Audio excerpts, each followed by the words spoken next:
Nagpahayag ng pangamba ang National Union of Journalists of the Philippines kaugnay ng isinagawang investigasyon ng Senado sa kontrobersyal na Malampaya Funds. Ayon sa NUJP, marami ng mamamahayag ang napaslang dahil sa pagbabalita ukol sa naturang issue.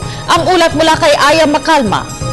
Maraming mamamahayag ang takot ngayon sa Palawan dahil sa kontrobersyal na Malampaya Funds. Ito isiniwalat ni Senator Chofisto Ginggona sa Senado.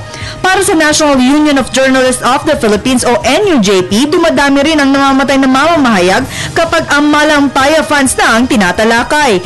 Ito rin ang lubos na ikinabahala ni Mayor Edward Hagedorn. Pagkaganda ng ganda nangyari, medyo mas delikado kayo mga journalist. Pag ano nangyari dito sa kaso nito, ibig sabihin, lalong lalakas yung kalaban ninyo. Kaya naman hindi hihinto si Senator TG Ginggona imbestigahan ang kaso. Isa sa mga naging biktima ay ang napaslang na environmentalist na si Doc Jerry Ortega. Labis ang pagkabahala ng mag-ina dahil kamakailan lang namatay sa loob ng kulungan si Dennis Aranas, ang umano'y lookout sa krimen. Ito ay sa kabila ng pagkakahuli at pag-identify sa lahat ng mga sangkot sa krimen ay hindi pa rin nare-resolba ang kaso.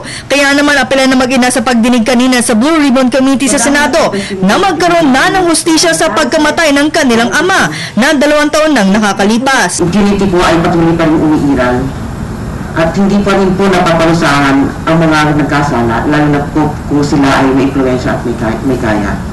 The brothers are still at large and yesterday we found out that a witness had died and there is suspicion that he was murdered. This is where we stand today. Despite all of the evidence that we have, Mr. Chair, we have been told from the onset that we have a very strong case. We have a very strong case. Nahuli ang gunman, umamin. Nahuli ang lookout, umamin. Nahuli ang recruiter, umamin. Nahuli ang organizer, umamin. Yung may-ari ng baril, tauhan nila. Everything, we did the dance and still we are here. And we're waiting for justice and meron pa rin danger na hindi namin makakamit yun. Dito, hinamon rin ni Ginggona ang Justice Department na kung saan nasa Court of Appeals na ang kaso na sana magkaroon na nga ng hustisya kay Ortega. Establish na natin na meron talaga misuse ng Malampaya Funds at yung pag-expose ni Doc Jerry Ortega is the reason why pinatay siya.